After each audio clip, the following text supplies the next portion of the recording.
Y bueno, les traigo una pequeña, quizá una pequeña esperanza, una pequeña luz de esperanza en este problema tan tremendo que tienen ustedes con la muerte materna, pero hay algunas estrategias perfectamente probadas a nivel internacional de cosas que se pueden hacer con algo sencillo que es el uso correcto del misoprostol, sobre todo para el control y la prevención y el control de la hemorragia posparto y las complicaciones del primer trimestre. El objetivo es presentarle el impacto clínico, social y estructural del misoprostol en la salud ginecobstétrica de las mujeres, con un énfasis en la efectividad y los retos del acceso global.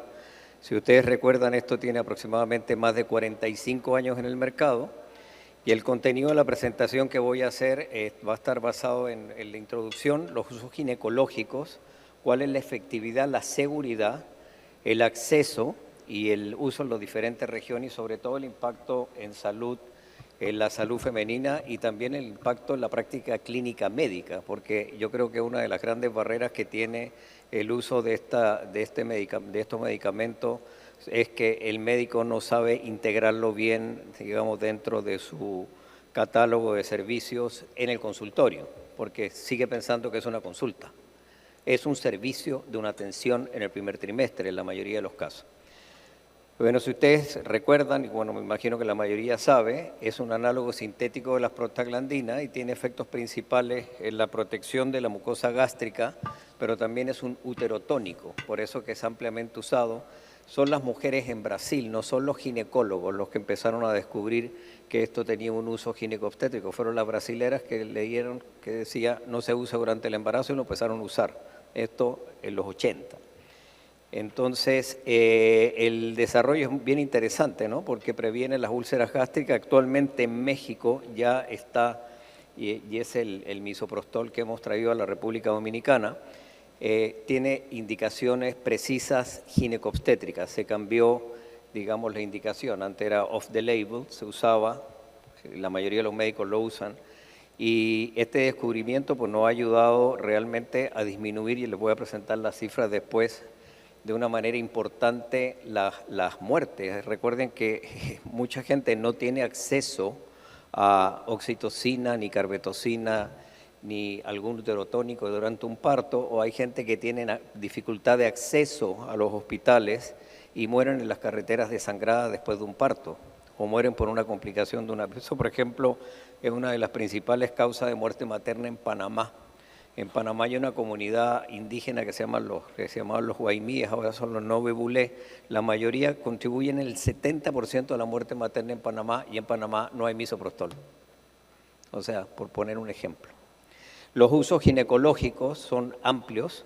¿Por qué? Porque madura el cérvix. Y al madurar el cérvix y ablandarlo, porque permite, por una síntesis de ácido hialurónico, que acumule un poquito más de agua, entonces eso nos permite hacer muchos procedimientos en ginecología, y el aumento del tono uterino con las contracciones uterinas regulares permite una evacuación del contenido uterino de una manera completa y con una extraordinaria efectividad de arriba del 90%. Estos son los usos en obstetricia. Por supuesto que hay diferentes dosis y hay manuales ya perfectamente hechos de la Organización Mundial de la Salud para aborto incompleto, huevo muerto y retenido, pero sobre todo para la prevención y el tratamiento de la hemorragia posparto o la inducción del parto. Claro que aquí hay una confusión y generalmente también una estigmatización. Si usted le va a colocar 1 o 2 tabletas de misoprostol a una señora con una cesárea anterior, con un embarazo a término, le va a romper el útero. La dosis es 25 microgramos, o sea, es un cachito, es menos de un cuarto lo que se le tiene que aplicar, y generalmente avisarle a la mujer que le van a colocar el misoprostol, no usarlo indiscriminadamente a las escondidas. Entonces, ¿qué es lo que desafortunadamente ocurre? También en el óbito fetal, una gran pesadilla para cualquier ginecólogo, que pueden estar días con un paciente hospitalizado, sirve si usted se usa de manera correcta. Hay una mnemotecnia aquí que les va a servir. A mayor edad gestacional, menos dosis de misoprostol. Les voy a compartir más adelante las dosis que se usan en los diferentes las diferentes indicaciones. Ahora la vía de administración, y aquí viene otra, cada uno cocina de la manera diferente, ¿no? Yo la pongo oral, pero le coloco 2 bucal, pero le coloco 2 vaginales, pero a lo mejor 2 sublinguales. O sea, a ver, entendamos cuáles son las formas. No todas las mujeres les gusta, están todos los estudios perfectamente hechos, que la salud del ginecólogo ya tenga el misoprostol en la mano con el guante puesto. O sea, no es la vía favorita de las mujeres que lo usen vía vaginal. La vía vaginal y la absorción, la biodisponibilidad es prácticamente la misma si es vaginal o bucal. Y bucal es entre el cachete y la encía. Yo no sé si esto ilumina aquí, que es la que está aquí. Entre el cachete y la encía, entonces se absorbe más o menos igual y eso permite que en un periodo aproximadamente de 4 horas, desde que se coloca el medicamento, se pueda absorber y pueda completarse el proceso. Es muchísimas ventajas, es fácil de administración, es accesible, tiene estabilidad térmica y usted lo puede tener almacenado en su escritorio, en su consultorio. Pero por favor no lo abran. No lo saquen del empaque de alu. En el momento que usted dice, no, es que este misoprostol no sirve. Sí, pero es que el misoprostol usted lo anda trayendo en una gasa o con una servilleta en la bata en el hospital. Ya lo deshidrató, no le va a servir. El misoprostol lo tiene que usar en el momento que lo va a necesitar y ahí abre el medicamento y se lo pasa a la mujer. Pero es fácil de almacenar también. Aquí les podemos pasar la presentación si la necesitan, pero por ejemplo un aborto incompleto de menos de 12.6, 13 semanas, con 2 tabletas sublinguales es suficiente. Hay una efectividad del 96-97%. El huevo muerto retenido, el empty sac o el embriónico son 800 microgramos. Claro que si ustedes combinaran esto, pero ustedes no lo tienen, con mifepristona la efectividad sube al 99%. O sea, hay una diferencia terrible, incluso la gente que los países de Europa del Norte, por ejemplo, Finlandia, Noruega, Suecia y Dinamarca, el 90% de todos los procedimientos del primer trimestre lo hacen en primer nivel y lo hacen las enfermeras o las midwives. No es terreno, digamos, de los médicos porque es muy, muy seguro. Ahora, ¿cuáles son las nuevas directrices y cuáles son las guías de prácticas clínicas de la Organización Mundial de la Salud? Y ojo, tienen que leer lo que dice. Dice, mejor no vaya con el médico, ni vaya con la doctora. Porque ahora hay una cosa, que si vas con la doctora te va bien, si vas con el médico es un maltratador, porque desafortunadamente los médicos en América Latina siempre tenemos las manos metidas en la puerta. Siempre tenemos la culpa de todo. De un problema grave, por ejemplo, la muerte materna, que es sistémico. La responsabilidad del Estado, es de educación, es multifactorial, no es del doctor. Entonces, hay algo que yo fui 23 años el secretario técnico del Comité Estatal de Muerte Materna en México, y yo decía, bueno, hagan un modelo híbrido, si el médico, pues si no le alcanza con $1.000 a nivel público, entonces que hagan un modelo híbrido y atiendan a sus pacientes en los hospitales. O sea, como lo hacen en muchos países, pero no nos toca y es complejo y es muy complicado y es un tema muy delicado. Otros esquemas recomendados, por ejemplo, es importante si ustedes van a colocar un dispositivo, si van a hacer una histeroscopía o van a tomar una biopsia endometrial, colóquele 2 tabletas sublinguales, va a evitar dañar un cervix, va a evitar hacer una dilatación forzada. Y por supuesto la prevención de la hemorragia posparto, no siempre funciona la oxitocina, y especialmente los embarazos pequeños, una hemorragia de 20, 22 semanas, no la controlan muy bien con oxitocina ni con carbetocina. Ahí entra el misoprostol. Mientras más chiquito el embarazo, más fácil. Y el tratamiento de la hemorragia posparto también, en ese caso, en la hemorragia posparto severa, úsenlo sublingual. Y la razón es porque se absorbe de una forma más rápida. El manejo clínico, esto es, digamos, el decálogo de lo que uno tiene que decirle a las mujeres, y siempre en este modelo de Human Centricity o centrados en la atención de las mujeres, información y orientación, la consejería, y no olviden el consentimiento informado. El consentimiento informado es lo único que nos salva de una demanda a los médicos. Tienen que firmar. Okay. ¿Cuáles son los efectos esperados que le va a pasar? ¿Cuáles son los efectos secundarios? ¿Cuáles son los signos de alarma? Porque a todo el mundo le da miedo. Y siempre recordar que ustedes están haciendo un procedimiento cuando están tratando por ejemplo, un aborto incompleto, están haciendo un procedimiento. ¿Por qué van a cobrar el médico? Me refiero a nivel privado, porque es el miedo y la confusión, como si fuera una consulta. Si usted está colocando su cédula profesional y está evitando un procedimiento quirúrgico con una efectividad del 99%. Y entonces si es la paciente y le pregunta, bueno, doctor, ¿qué me va a hacer? ¿Me va a hacer una aspiración? ¿Me va a dar medicamento?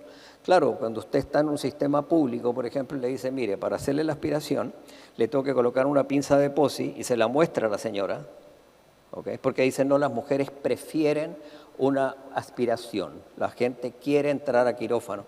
Y eso no es cierto. O sea, muéstrele la pinza de POSI y dígale, mira, le voy a tener que colocar una valva, tomar el labio anterior del cérvix, hay que hacer una histerometría. Bueno, pero como yo estoy más viejo, pues yo no sé la MEU, le voy a hacer un legrado, que es lo que aprendí. ¿Sí me entiendes? Entonces, a ver qué es lo que dicen las mujeres. Los estudios están hechos y los estudios dicen, las mujeres no quieren intervenciones. Entonces, ¿qué dice la OMS? No vayan con los médicos, por favor no vayan, autogestión. Entonces, ustedes lo verán, hay colectivos por toda América Latina, las mujeres se están pasando los tips entre ellas, se pasan la dosis, se dan la recomendación y le dicen, no vayan con el médico.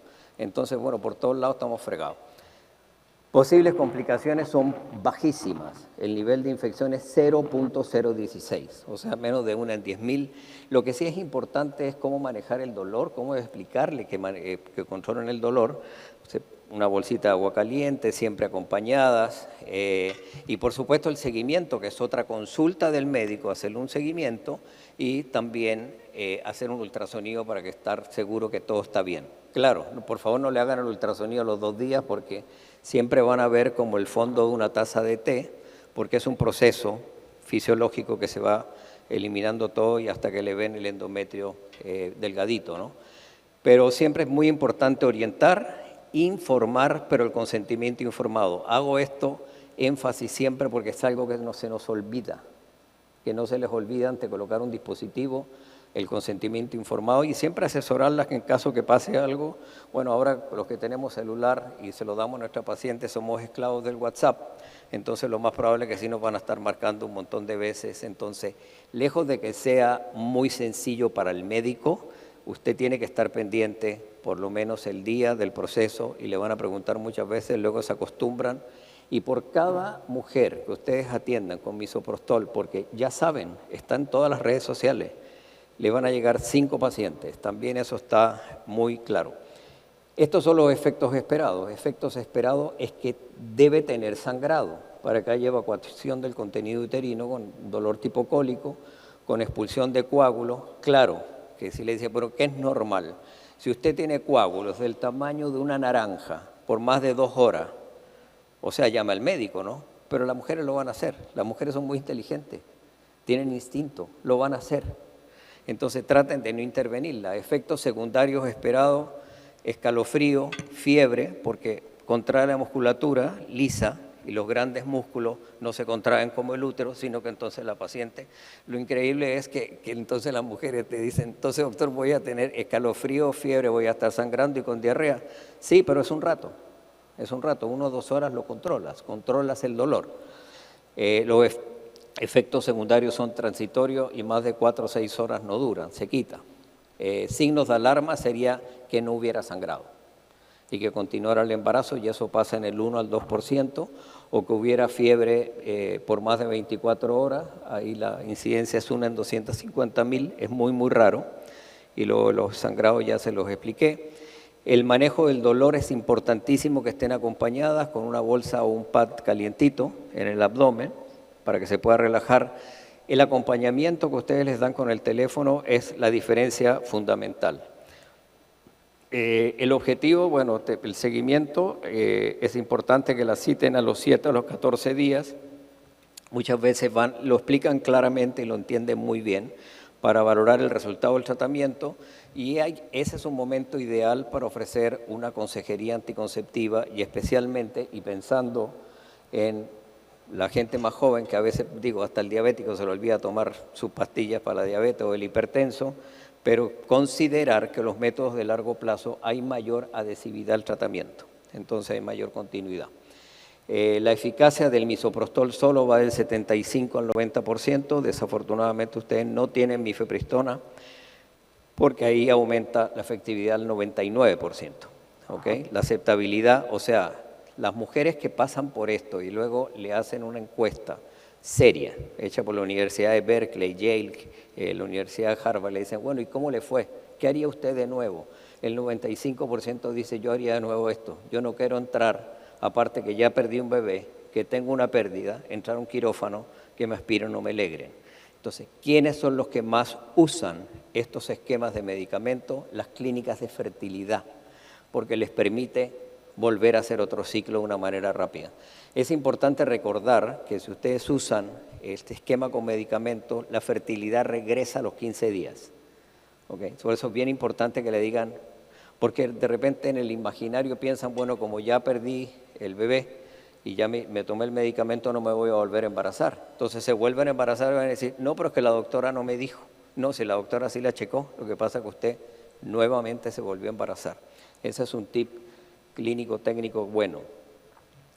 Otros beneficios muy importantes que es ambulatorio, lo hacen en su casa, privado, lo sienten más natural, menos invasivo. El proceso de duelo es mucho más sencillo, es mucho más fácil, más manejable y es altamente preferido y recomendado por todas las instancias internacionales, la FIGO, NAF, el American College, todo prácticamente están de acuerdo que este es el número uno. Obviamente, dependiendo de la regulación y la disponibilidad y la normatividad, varía en los diferentes países, ¿no? En algunos por contextos restringidos o por logística o por la institucionalidad de los sistemas públicos, por factores culturales o religiosos, pero sobre todo si se fijan siempre en las partes del sur, por ejemplo el sur de África y bueno, no tanto Asia, ahora ya está prácticamente registrado en casi todo el mundo. Hay iniciativas de colaboración con la OMS, con la FIGO, capacitación de personal, educación comunitaria. Nosotros tenemos una plataforma que se llama DKT Academy, donde tenemos todas estas cosas explicadas, se pueden inscribir. Aquí tenemos un stand donde les podemos dar, que es gratuito, para que revisen las dosis, lo que sea, y tenemos un call center donde los podemos ayudar a los médicos, porque la idea es poder ayudar a los médicos que tengan una práctica clínica segura, que les vaya bien, y si se les olvidan las dosis, poderlos recordar. Impacto en la salud femenina, pues miren, está impresionante. Los 600 microgramos de misoprostol redujo la incidencia de hemorragia posparto de un 2 a un 6%, ¿no? Evitando una muerte materna por cada 18 mujeres. Entonces, esto sí es una estrategia para reducción de muerte materna. ¿Okay? Son eficaces, son ampliamente eficaces, igual que la oxitocina, pero recuerden que la oxitocina a veces no está en los primeros niveles ni está en los lugares apartados en algunos países del mundo. Entonces, la prevención primaria de la hemorragia posparto con misoprostol ha sido reconocida por la OMS y adaptada en varios protocolos locales. El uso del misoprostol por partera, los mid-level providers que le dicen, o el tax shifting, que es lo que se está tratando de hacer, que si el médico ya no lo quiere usar, no lo use, pero entonces que lo use la enfermera, o dependiendo de los contextos en los hospitales. Pero fíjese, en las parteras, el uso del misoprostol evitó de 810 a 2.900, casi a 3.000 hemorragias graves en 10.000 partos. Y esto reduce ¿qué? Hospitalizaciones, y no todos tenemos que pensar en llegar al BACRIT y tener estas tremendas unidades de terapia intensiva neonatal si podemos tomar algún accionante. También hay que cuidar a las coronarias, a los ginecólogos, porque no es fácil tener una paciente en terapia intensiva. Yo soy perinatólogo y es siempre una complicación. Entonces, esto debería estar siempre en los centros de salud y a nivel primario, pero obviamente hay una reducción importante y es costo efectiva. O sea, es mucho más económica poderla usar. Esto tienen evidencias, aquí les comparto la bibliografía de las evidencias sobre la eficacia y la seguridad. Mejora el control reproductivo, hay mayor acceso a tecnologías seguras, hay un empoderamiento de las mujeres. Ahora aquí ya hay un problema y yo quisiera decir algo que yo creo que no tiene nada que ver contra el feminismo, pero el misoprostol no es capital del feminismo. El útero es un músculo. Lo que hay adentro depende del médico y de la mujer. Entonces no es para hacer interrupciones del embarazo, es un medicamento uterotónico. Entonces eso yo creo que lo que en vez de ayudar pasó de alguna manera a perjudicar el uso del medicamento, y es un amplio abanico de tratamientos en obstetricia, con una intervención, por digo, marcada y evidente en la reducción de la muerte materna, y una herramienta crítica para poder cumplir con las metas de salud. Por supuesto que hay un debate en torno al aborto y la autonomía, pero eso, esa es la razón por la cual la autogestión es lo que la OMS dice, pues bueno, ya no vaya con ningún prestador de servicio, colóqueselo bucal y tómeselo solo, porque es muy, muy seguro, muy seguro. Y la diversidad en la percepción dependiendo de la cultura y el contexto, pero las nuevas generaciones lo están usando, cada vez lo usan más. El uso es impresionante como se está usando en América Latina, y un cambio de paradigma, ¿ok? Hay más adaptabilidad y por supuesto es una clave para avanzar también en la justicia social. Entonces, como conclusiones, es seguro, es eficaz, promueve la equidad, es esencial en la salud pública y contribuye a reducir la muerte materna. Muchísimas gracias. Si tienen alguna